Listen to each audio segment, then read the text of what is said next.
वन्दे अनन्ताद्भुतैश्वर्यं श्रीचैतन्यमहाप्रभुं निचयोऽपि यत् प्रसादात् स्यात् भक्तिशास्त्र प्रवर्तकः।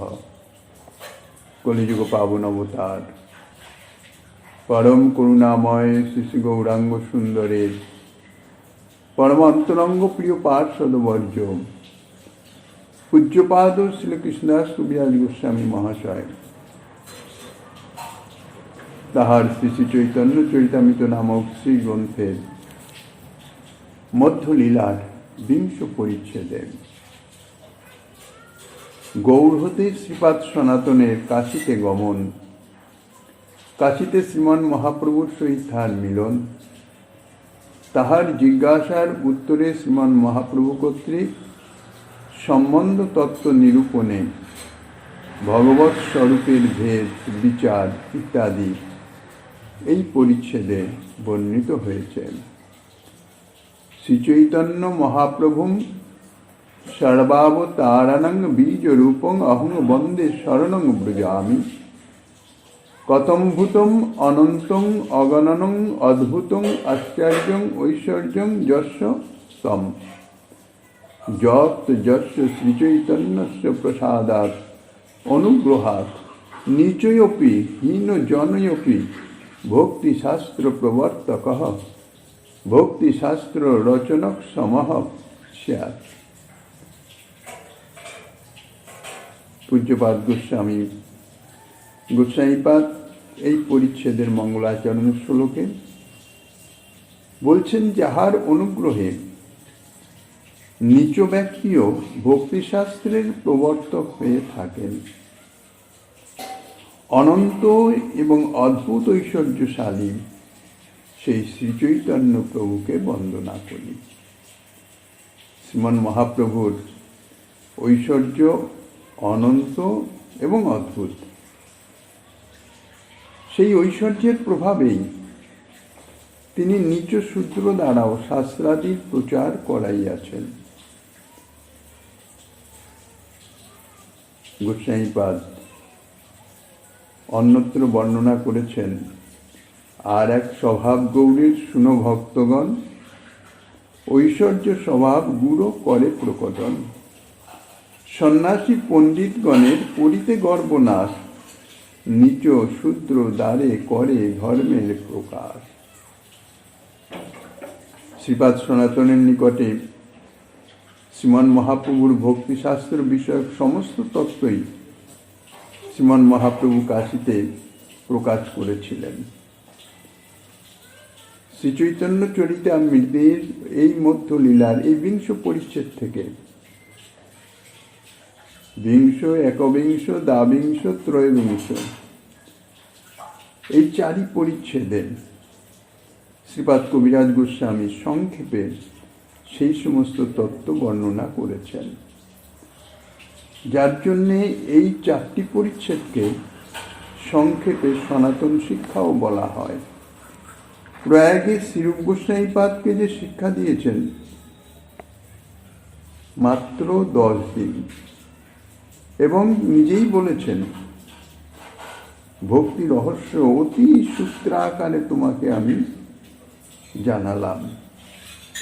কিন্তু সনাতন গোস্বামীপাদকে যে শিক্ষা দিয়েছেন তা অত্যন্ত বিস্তৃত এবং কথিত আছে সুদীর্ঘ 2 মাস ব্যাপী।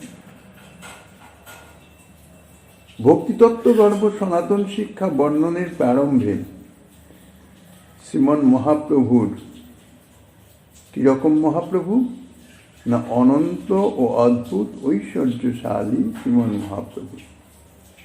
শ্রীমন মহাপ্রভুর যে ঐশ্বর্য তাহা অনন্ত, এটা তো ঠিক আছে, কিন্তু তাহা অত্যন্ত অদ্ভুত। সেই অনন্ত অদ্ভুত ঐশ্বর্যশালী শ্রীমন মহাপ্রভুর কৃপা ভিক্ষা করেই গ্রন্থকার কবিরাজ গোস্বামী এই শ্লোকে তার বন্দনা করলেন। তাৎপর্য এই, যাহার কৃপায় একজন নিচ সাধারণত শাস্ত্র ইত্যাদি বর্ণনে উচ্চ বর্ণের অধিকার, এটা সাধারণ অধিকার, ব্রাহ্মণেরই এ বিষয়ে অধিকার, আশ্রম ধর্মের সন্ন্যাসীরই এ বিষয়ে বিশেষ অধিকার। কিন্তু শ্রীমন মহাপ্রভুর কৃপায় সনাতন গোস্বামী নিজেকে অত্যন্ত অস্পৃশ্য ম্লেচ্ছাধম বলে অনুভব করতেন। এটি ভক্তির প্রভাব, যদিও সনাতন গোস্বামী তদ্রূপ নন।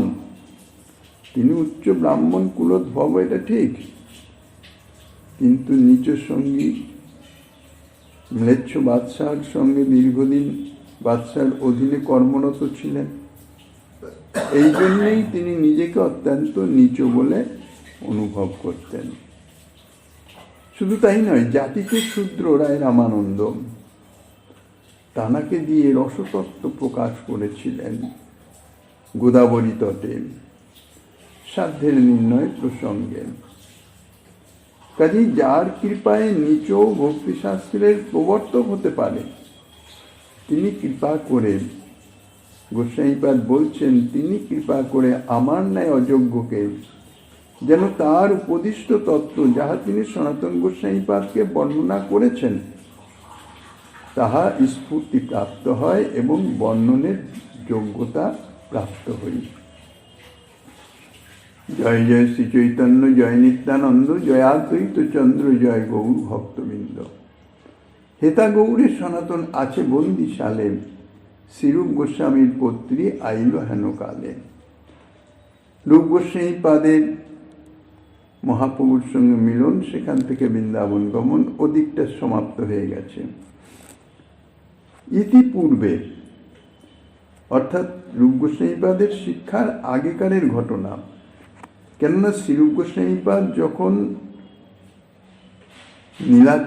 বৃন্দাবনের উদ্দেশ্যে ভ্রাতা অনুপমকে নিয়ে রওনা হয়ে যান, তখনই একটা পত্র সনাতন গোস্বামীপাদের নিকট পাঠিয়েছিলেন। সংবাদ তো আগেই পেয়েছেন, সনাতন গোস্বামীপাদকে কারাগারে বন্দী করে রেখেছেন। রেখে দিয়ে বাদশাহ উপস্থিত নাই, বাদশাহ চলে গেছেন উড়িষ্যা প্রদেশে যুদ্ধকার্যে। এখন সেখানে, অর্থাৎ রামকেলি গ্রামে বিশ্বস্ত মুদির নিকট 10,000 মুদ্রা শ্রীরূপ গোস্বামীপাদ বিপদে আপদে প্রয়োজনে লাগতে পারে বলে গচ্ছিত রেখেছিলেন। সেই সংবাদ দিয়ে সনাতন গোস্বামীপাদকে পত্র লিখে পাঠিয়েছিলেন যে অমুক মুদির কাছে এত মুদ্রা আছে। যেহেতু এখন বাদশা নাই, প্রহরীকে, কারা প্রহরীকে উৎকোচ দিয়ে তুমি যেন তেন প্রকারেণ মুক্ত হয়ে চলে আসো। কেননা সংসারে তো থাকার ইচ্ছা নাই, সংসারে ফিরে যাওয়ার ইচ্ছা নাই। কাজেই যেন তেন প্রকারণে মুক্ত হয়ে তুমি যদি একবার বেরিয়ে আসতে পারো, বাদশা ফিরে এসে জানলেও তোমাকে কিছু করতে পারবে না। আর উৎকোচে বশীভূত না হয়, এটি খুব কমই আছে। অর্থের যে লোভ, অর্থের যে মোহ, এ অত্যন্ত ভয়ঙ্কর। তাই বলছেন, হেতা গৌরে সনাতন আছে বন্দিশালে। বাংলার পাঁচশার রাজধানী হচ্ছে গৌরনগরে, সেখানে বন্দিশালে অর্থাৎ কারাগারে, সেখানে সনাতন গোস্বামীপাদ বন্দি। বাদশাহ নিজে তাকে বন্দি করে রেখে গেছেন। সেই সময় শ্রীরূপ গোস্বামীপাদের পত্রী অর্থাৎ চিঠি এলো। হেনকালে সেই সময় শ্রী সনাতন যখন কারাগারে বন্দী, তখন পত্রী যখন এসে পৌঁছালো, পত্রী পেয়ে সনাতন আনন্দিত হইলা, যবন রক্ষক পাশ কহিতে লাগিলা। শ্রীরূপ গোস্বামীপাদের পত্র পেয়ে সনাতন গোস্বামীপাদ জানতে পারলেন যে তাহার মুক্তির নিমিত্ত শ্রীরূপ গোস্বামীপাদ এক মুদির নিকটে 10,000 মুদ্রা গচ্ছিত রেখে গেছেন। এই টাকার সাহায্যে কারারক্ষীকে বশীভূত করে সনাতন মুক্তি লাভ করতে পারবেন, সম্ভাবনা আছে। এবং মুক্তি লাভ করতে পারলেই সরাসরি মহাপ্রভুর চরণ সান্নিধ্যে পৌঁছাতেও পারবেন। প্রভুর চরণ দর্শনের সম্ভাবনা জন্মেছে। এতদিন সনাতন গোস্বামীপাদ প্রভুর উপরে ভরসা আছে ঠিকই, তবু সম্মুখে তো কোনো উপায় প্রকাশিত হয় নাই, তাই ততটা আশার সঞ্চার ছিল না। রূপ গোস্বামীপাদের পত্র পেয়ে আশার সঞ্চার হলো যে এইবার মহাপ্রভুর চরণ সান্নিধ্যে পৌঁছাতে পারব প্রভুর কৃপাতে। তাই আনন্দ হলো, আনন্দিত হয়ে গেলেন। প্রভুর চরণ দর্শনের সম্ভাবনা জন্মেছে ভেবেই শ্রীপাদ সনাতন গোস্বামীপাদ আনন্দিত হলেন। কারাগারের যে পাহারাদার, মুসলিম বাদশাহ, তার পাহারাদার মুৎসির, এইবার তাকে গিয়ে বলছেন, সনাতন গোস্বামীপাদ ছিলেন রাজমন্ত্রী, উচ্চ পদস্থ, আর এই সমস্ত কারারক্ষী এককালে সমস্ত তার অধীনস্থ ছিল, তার কথায় তার আদেশে চলতে হতো। কিন্তু এখন তো তা নাই। এখন তো সনাতন গোস্বামীপাদ রাজমন্ত্রী নন, এখন তো তিনি একজন সাধারণ বন্দী, অপরাধী ব্যক্তি। এখন সেই কারারক্ষীকে বলছেন, তুমি এক জিন্দা পীর, মহাভাগ্যবান, কেতাব কোরআন শাস্ত্রে আছে তোমার জ্ঞান। এক বন্দি ছাড়ে যদি নিজ ধন দিয়া, সংসার হইতে তারে মুক্ত করেন গোসাইয়া। রাজমন্ত্রী সনাতন ব্যবহারিক বিষয়ে অত্যন্ত চতুর এবং বিচক্ষণ ছিলেন। কাকে কিভাবে বশীভূত করা যায় সে সম্বন্ধে তার বিচক্ষণতা অতি অপূর্ব। স্বাভাবিকভাবে মায়ামুক্ত জীব তারা প্রশংসায় বশীভূত হয়ে যায়, খুব প্রসন্ন হয়ে যায়। তিনি ভাবলেন, পাহারাওয়ালার সহায়তা ব্যতীত তো কারাগার থেকে পলায়ন করা সম্ভব নয়, আর পাহারাওয়ালার সহায়তা পেতে হলে তার প্রীতিবিধান সর্বাগ্যে কর্তব্য, তাকে প্রসন্ন করতে হবে, সন্তুষ্ট করতে হবে। তাকে তিনি টাকা দিয়ে বাধ্য করবেন। এখন টাকা শত হলেও বিশিষ্ট বন্দী বাদশার কাজের সম্বন্ধে দায়িত্ব অনেক বেশি। টাকা নিয়ে ছেড়ে দিলে পরে বাদশাহ তার উপরে দণ্ডবিধান করতে পারেন। কাজে এ কাজটি সাধারণ বন্দী সম্বন্ধে যত সহজ, সনাতন গোস্বামীপাদ সম্বন্ধে ততটা সহজ ছিল না। কিন্তু সনাতন গোস্বামীপাদের যে চিত্তের যে একটা বিচক্ষণতা, একটা স্থিরতা, প্রভুর কৃপার উপর ভরসা, যে তাকে তিনি টাকা দিয়ে বাধ্য করবেনই, এই সংকল্প সনাতন গোস্বামীপাদ নিয়েছেন। আর টাকার সংখ্যাও কম নয়, 10,000 মুদ্রা। কিন্তু প্রথমেই যদি টাকার কথা বলা হয়, স্বাভাবিকভাবে উৎকোচ গ্রহণ, যেটাকে আমরা বাংলায় ঘুষ বলি, ঘুষ নেওয়া এটি অত্যন্ত নিন্দনীয় কাজ। কাউকেই সরাসরি ঘুষ নেওয়ার কথা বলা যায় না, এটা তার মর্যাদা হানিকর হয়ে যায়, অপমানিত হয়ে যেতে পারে, রুষ্ট হয়ে যেতে পারে।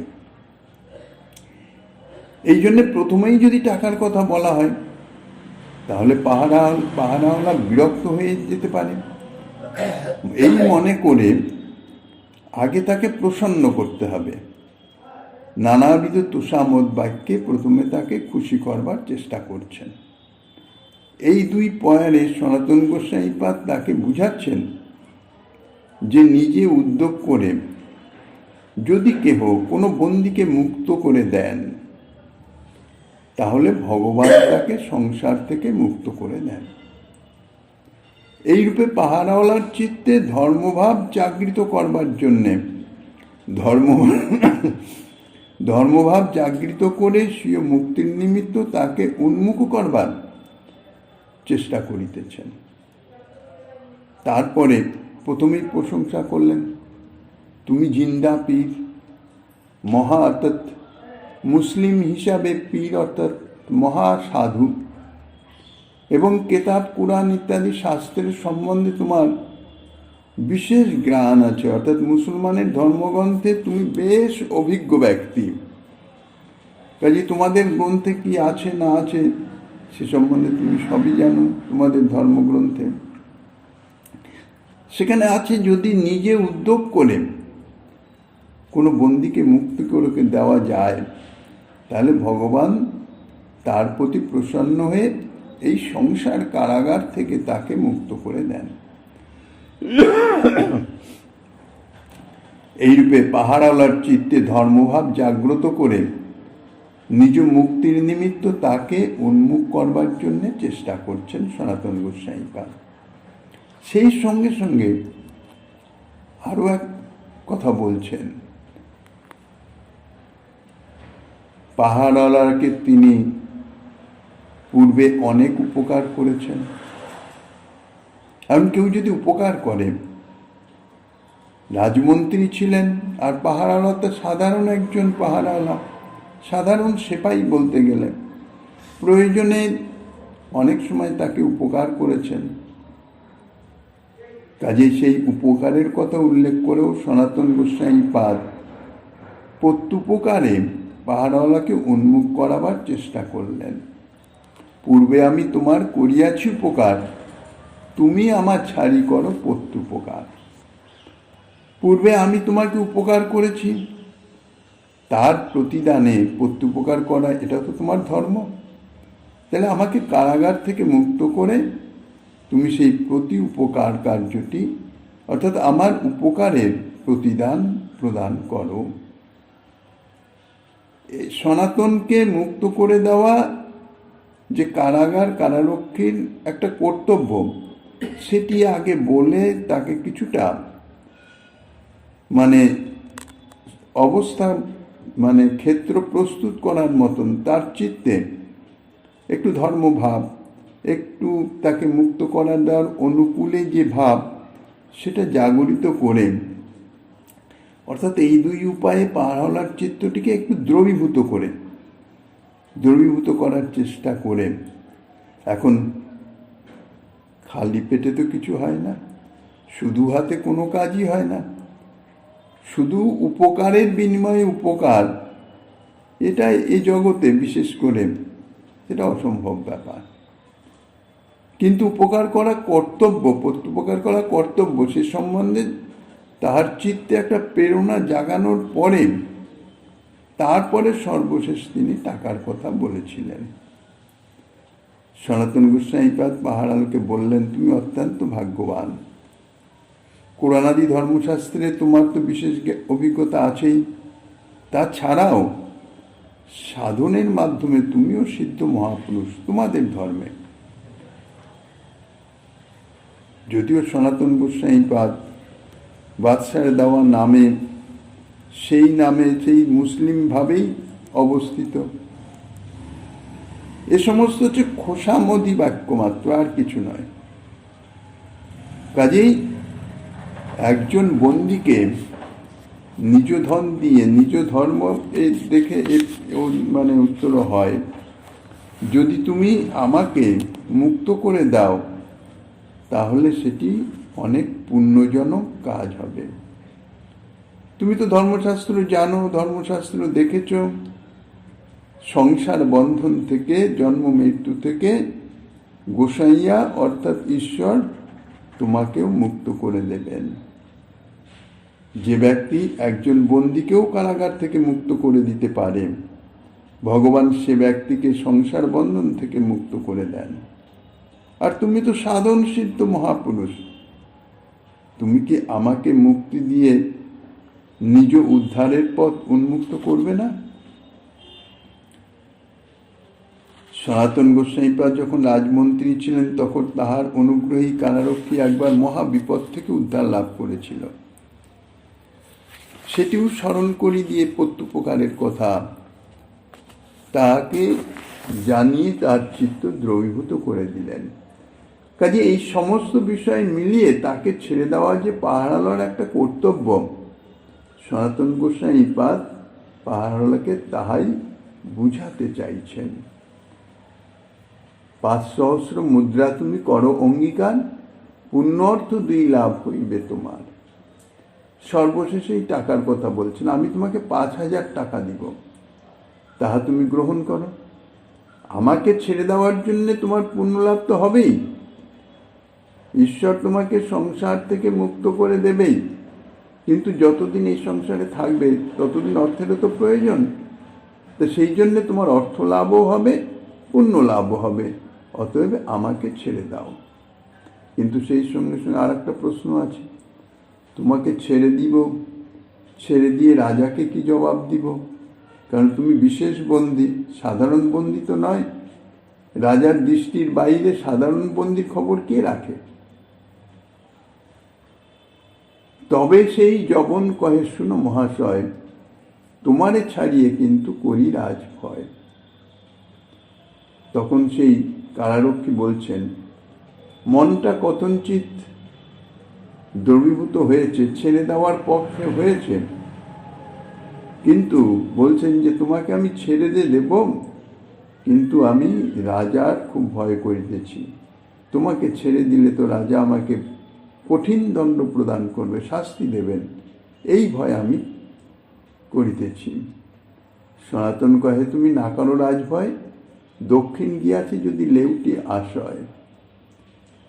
তাহাকে কইহ সেই বাহ্যকৃত্যে গেল, গঙ্গার নিকট গঙ্গা দেখি ঝাঁপ দিল। অনেক দেখিল তার লাগি না পাইল, দারুকা সহিত ডুবি কাহা বহি গেল। সনাতন গোস্বামীপাদ বলছেন, দেখো, রাজা তো গেছে দক্ষিণ দেশে যুদ্ধকার্যে। এখন যুদ্ধকার্যে গেলে সেখান থেকে যুদ্ধকার্য সমাপন করে ফিরে আসতেও পারে, নাও আসতে পারে।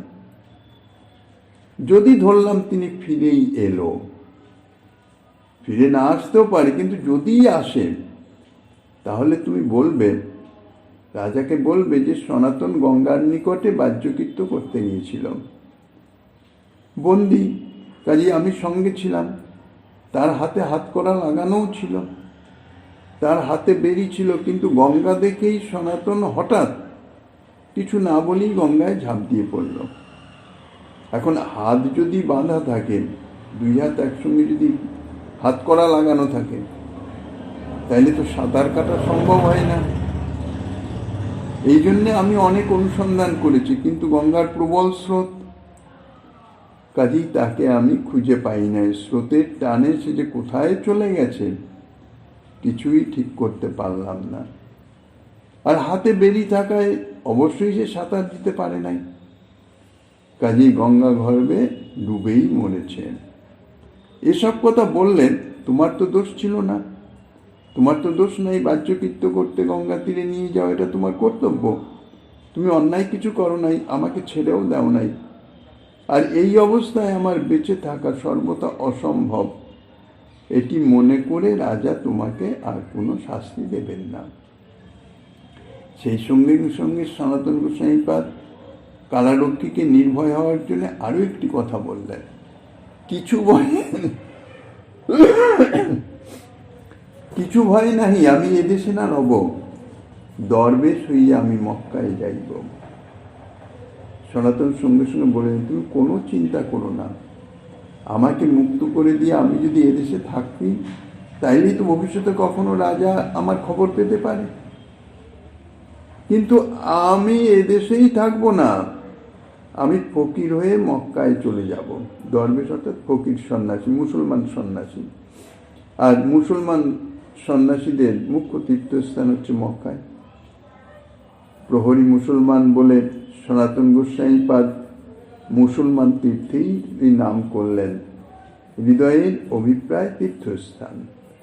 মক্কায় যাব মানে মক্কা বলে যে স্থানটি সেইখানেই যাব, এটা সনাতন গোস্বামীপাদের বক্তব্য নয়।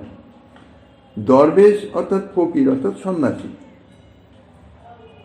ভাষাটি মুসলমান ভাষা বলছেন, অন্তর্নিহিত যে অর্থ তা হচ্ছে আমি সন্ন্যাসী হয়ে তীর্থস্থানে চলে যাব, সাধারণ লোকালয়ে ইত্যাদি স্থানে আমি থাকব না। তথাপি জবনমন প্রসন্নতা দেখিল, 7,000 মুদ্রা তার আগে রাশি করিল। কিন্তু কারারক্ষীর মনটা ঠিক প্রসন্ন নয়, এখনো যেন মনের মধ্যে একটু খুঁতখুঁতানি ভাব। 5,000 মুদ্রার কথা বলেছিলেন সনাতন গোস্বামীপাদ, সেটাকে আরো 2,000 বাড়িয়ে দিলেন, 7,000 করে দিলেন। আর করে দিলেন শুধু মুখের কথায় নয়, কারণ মুখের কথা এক জিনিস, আর সম্মুখে চোখে যদি দেখা যায় অর্থ, তাইলে তার আকর্ষণ অনেক বেশি হয়।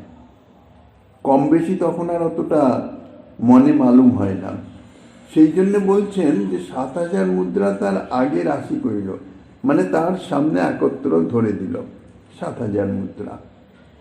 লোভ হইল যবনের মুদ্রা দেখিয়া। এটাই হচ্ছে মায়ামুক্ত জীবের বিশেষ। বিষয়ে ভোগের ভোগ্যবস্তু যদি ইন্দ্রিয়ের সঙ্গে সংযোগ হয়, তাহলে ভোগ বাসনা এমন উদ্দীপ্ত হয়ে ওঠে যে ভোগ না করে আর থাকতে পারে না। এখন চক্ষু ইন্দ্রিয়ের সঙ্গে মুদ্রার স্পর্শ হয়ে গেল, চোখে দেখে ফেলে এত মুদ্রা, সঙ্গে সঙ্গে আর লোভ সামলাতে পারল না। রাত্রিবেলায় হাতের বেড়ি কেটে গঙ্গা পার করে দিল। গরিদার পথ ছাড়িল, নারে তাহা যাইতে, রাত্রি দিনে চলিয়া আইলা পাতলা পর্বতে। গড়ের দ্বার অর্থাৎ গড় অর্থাৎ পরীক্ষা, হুসাইন শাহের রাজধানী গৌরনগরের অর্থাৎ সেই পরীক্ষার দ্বার দিয়ে দিল্লি পর্যন্ত, অর্থাৎ রাজপ্রাসাদের চারিদিকে পরীক্ষা আছে, তার যে মুখ্য দরজা, সেই দরজা দিয়ে দিল্লি পর্যন্ত প্রসিদ্ধ পথ, রাজপথ যাকে বলে। আর সেই পথে রাজার বহু প্রহরী আছে। আর সনাতন গোস্বামীপাদ যেহেতু রাজমন্ত্রী ছিলেন, কাজী বাদশার প্রহরীরা তাকে চিনতে পারবে, ধরা পড়ে যেতে পারে সনাতন। এই জন্যে তিনি সে পথে যেতে পারেন না। তাই অপ্রসিদ্ধ পথে চলে মানে ভিতর দিয়ে বনপথে, গ্রাম পথে ইত্যাদির মধ্যে দিয়ে চলে তিনি পাতরা নামক এক পর্বতের নিকটে এসে উপস্থিত হলেন। তথায় এক ভূমিকা হয়, তার ঠাই গেলা, পর্বত পার করো আমা বিনতি করিলা। সেখানে এক ভূমিকা অর্থাৎ ভূমির মালিক, সেই পাতলা পর্বতের নিকটে অর্থাৎ তার তলদেশে একজন ভূমির মালিক, অর্থাৎ সেই স্থানের জমির মালিক, প্রভাবশালী ব্যক্তি, তিনি সেখানে অবস্থান করতেন। সনাতন গোস্বামীপাদ তাকে অনুনয় বিনয় করে বললেন যে তুমি আমাকে কৃপা করে পর্বত পার করে দাও, কারণ পর্বত তো পথ আমি তো জানি না, চিনি না, তুমি যদি কৃপা করে পার করে দাও তাহলে আমার খুব উপকার হয়। সেই ভুইয়ার সঙ্গে হয় হাত ও গণিতা, ভুইয়া কানে কহে সেই জানি এক কথা, ইহার ঠাই সুবর্ণের অষ্টমোহর হয়, শুনি আনন্দিত ভুইয়ার সনাতনে কয়। সেই ভূমিকার কাছে একজন হাত গণিতা ছিলেন, যে ব্যক্তি গণনা করে সমস্ত বিষয় বলতে পারে, অর্থাৎ তার কাছে কি আছে না আছে সম্পদ, প্রাকৃত বিষয়ে সেগুলি বলে দিতে পারে। কাজী সনাতন গোস্বামীপাদ এবং তানার সঙ্গী অর্থাৎ তানার সেবক ঈশান, তাদের দেখেই সেই ব্যক্তি হাত গণিতা, সে গণনা করে বুঝে গেছে যে এর কাছে 8টি সুবর্ণ মোহর আছে। তাই ভুইয়া কানে কানে বলে দিচ্ছেন যে এর কাছে 8টি মোহর আছে। ভুইয়ার কাজই হচ্ছে এই জাতীয় ধনী ব্যক্তি আসলে তাকে মেরে তার অর্থ সম্পদগুলো সব নিয়ে নেয়। বাহ্যে সাধুরভাবে থাকে, অর্থাৎ সাধারণভাবে থাকে, কিন্তু এটা ভিতরের ব্যাপার। এই কথা শুনেই সেই ভুইয়া আনন্দিত হয়ে গেলেন, 8টা মোহর পেয়ে যাব, একে তো মারতে কিছু নেই, এর কিছুই নাই বলতে গেলে। রাত্রে পর্বত পার করিব নিজ লোক দিয়া, ভোজন করহ তুমি রন্ধন করিয়া। যখন হাতগণিতা গণনা করে বললেন যে এর নিকট 8টি সোনার মোহর আছে, তখন সেই ভুইয়া সনাতনকে প্রসন্ন চিত্তে মানে হাসি মুখে বললেন কোনো চিন্তা নাই, কিন্তু দিনের বেলা তো সম্ভব নয়, রাত্রিবেলায় আমি তোমাকে পর্বত পার করে দেবো আমার নিজের লোক দিয়ে। তুমি নিশ্চিন্ত মনে থাকো, তুমি ভোজনাদি করো, নিজে রন্ধন করো, রন্ধন করে ভোজনাদি করে অপেক্ষা করো, রাত্রি আসলেই আমার লোক দিয়ে তোমাকে পর্বত পার করে দেব। এত বলি অন্ন দিল করিয়া সম্মান, সনাতন আসি কইল, সনাতন আসি তবে কইল নদী স্নান।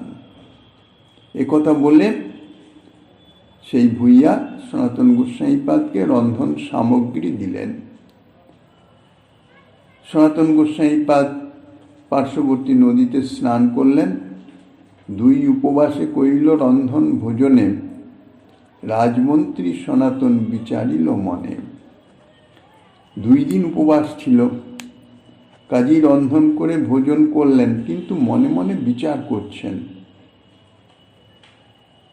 মন্ত্রী তো বিচক্ষণ ব্যক্তি, সর্ববিষয়ে বিচার বিবেচনা মনের মধ্যে এসে যায়।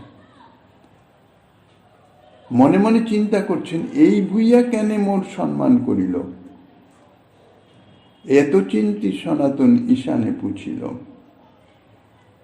যে এই যে ভূঁইয়া, আমি তো এই ভূঁইয়ার সম্পূর্ণ অপরিচিত লোক, ছদ্মবেশে এসেছি, ফকিরের বেশ, মুসলমান ফকিরের মতন বেশ, আমার কাছে অর্থকরীও কিছু নাই, নিতান্ত দরিদ্রের বেশ। তথাপি এই লোকটি আমাকে এত সম্মান করে ভোজন সামগ্রী দিয়ে এত প্রীতির সহকারে ব্যবহার করছে কেন?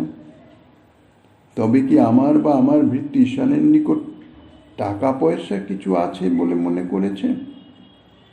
এর সঙ্গে যে হাত গণিতে আছে সেটা সনাতন গোস্বামীপাদ জানেন না, কিন্তু মনে করতে পারেন যে এরা যখন এত দূর পথ যাচ্ছে তাহলে নিশ্চয়ই এদের কাছে কিছু অর্থ সামগ্রী আছে, কিন্তু আমার নিকটে তো কিছুই নাই, তাহলে কি ঈশানের নিকটে কিছু থাকতে পারে? চিন্তা করলেন তিনি। ভোজন করার পরে সনাতন গোস্বামীপাদ চিন্তা করে ভৃত্য ঈশানকে ডাক দিলেন। তোমার ঠাই জানি কিছু দ্রব্য আছয়, ঈশান কহে মোর ঠাই 7 মোহর হয়। কিরকম সনাতন গোস্বামীপাদের বিচক্ষণতা! সরাসরি ঈশানকে বললেন, আমার মনে হচ্ছে তোমার কাছে কিছু অর্থ আছে। জিজ্ঞাসা করলেন না যে তোমার কাছে কি কোনো অর্থপাতি কিছু আছে, তা নয়, দৃঢ় বিশ্বাস যে তোমার ঠাই জানি কিছু দ্রব্য আছে, তোমার নিকট নিশ্চয়ই কিছু দ্রব্য অর্থাৎ অর্থ আছে। ঈশান ভৃত্য মিথ্যা তো বলতে পারেন না, বলছেন আমার কাছে 7টি স্বর্ণের মোহর আছে। একথা শ্রবণ করেই সনাতন গোস্বামীপাদ তাকে অত্যন্ত ভর্ৎসনা করলেন। শুনি সনাতন তারে করিল ভর্ৎসন, সঙ্গে কেন আনিয়াছ এই কাল জম? অর্থ হচ্ছে মৃত্যুর স্বরূপ। পথে ঘাটে যে কোনো জায়গায় দস্যুরা প্রাণে বধ করেই অর্থ ছিনিয়ে নেবে। আমরা সব কিছু ত্যাগ করে যাচ্ছি, কাজেই এই কাল বস্তু অর্থাৎ মৃত্যু স্বরূপ এই কাল কেন তুমি সঙ্গে এনেছ? তীব্র ভর্ৎসনা করলেন। ঈশানের কাছ থেকে সেই মোহরগুলো নিলেন। তবে সেই 7 মোহর হস্তেতে করিয়া ভূঁইয়া কাছে যাইয়া কহে মোহর ধরিয়া।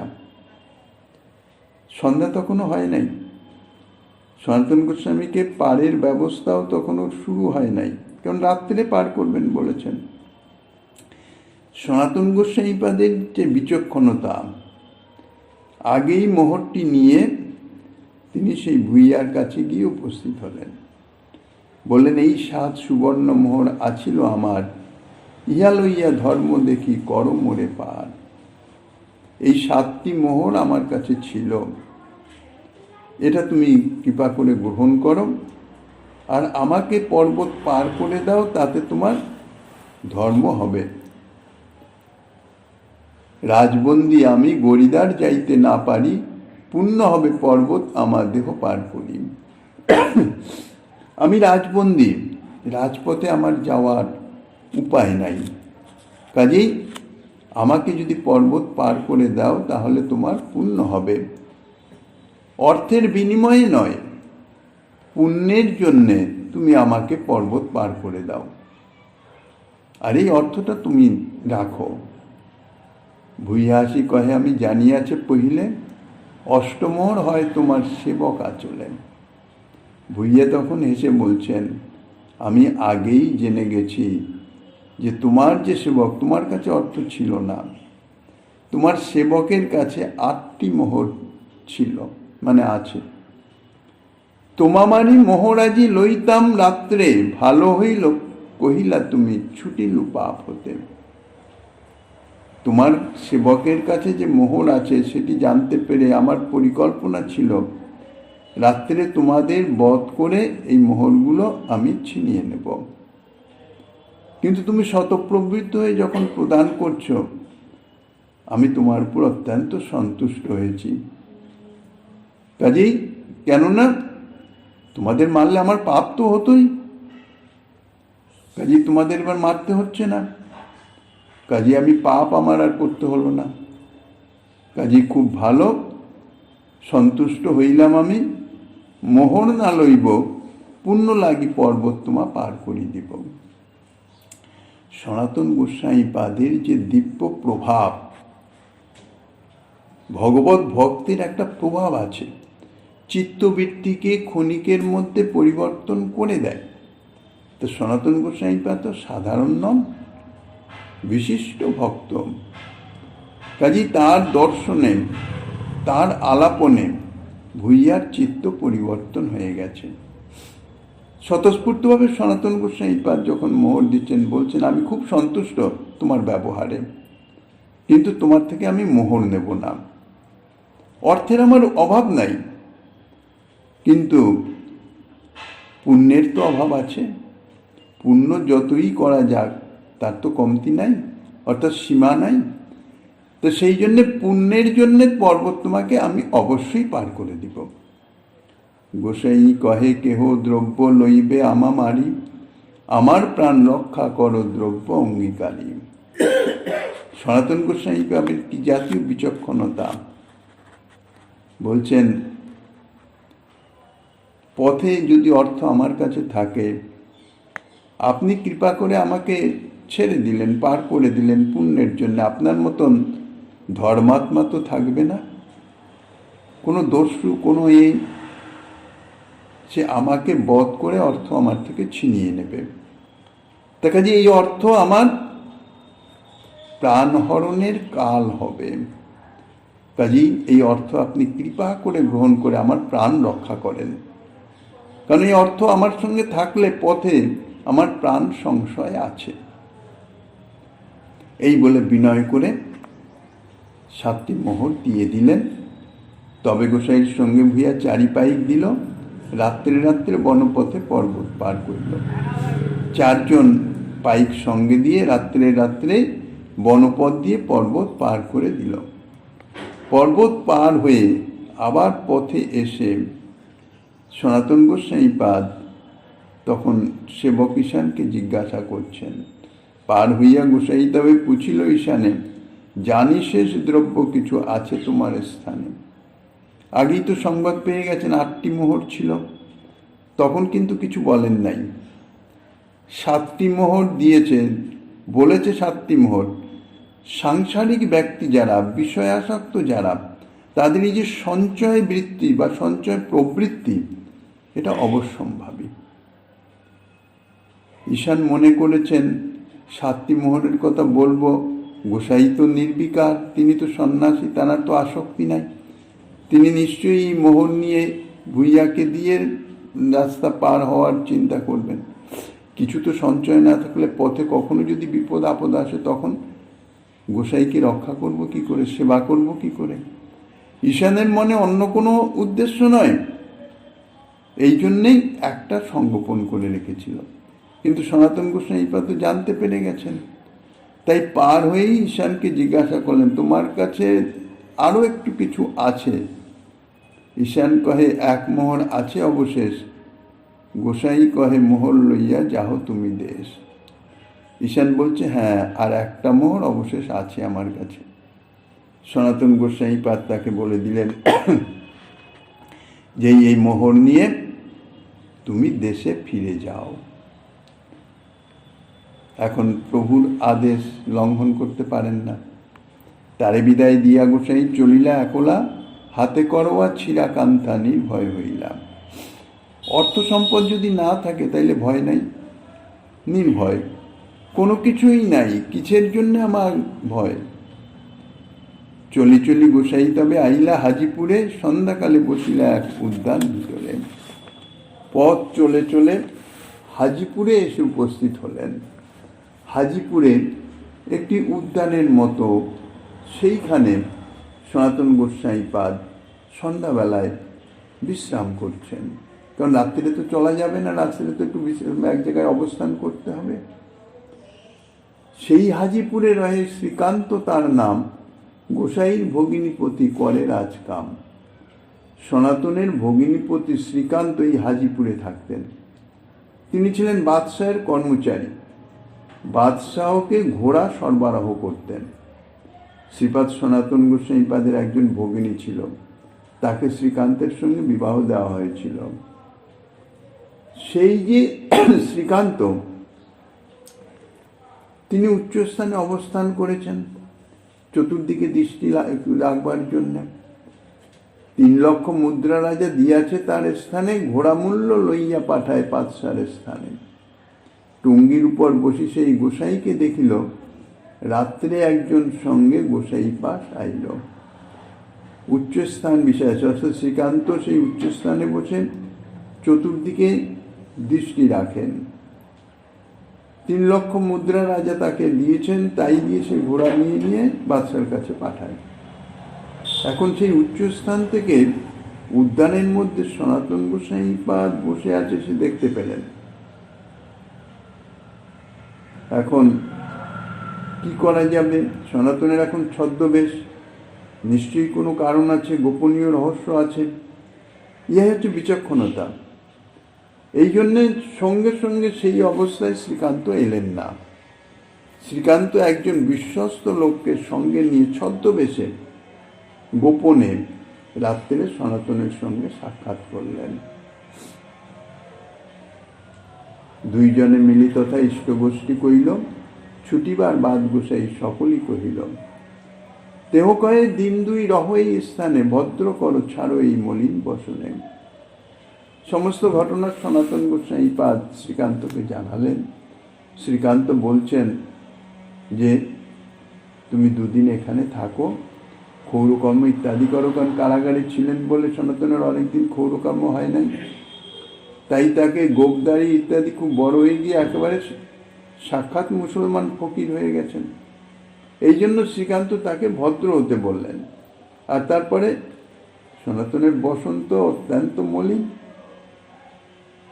কাজেই এই সমস্ত ছেড়ে 2 দিন এখানে থাকো আমার কাছে, ভদ্র হও, তারপরে চিন্তা করা যাবে কি করা যাবে।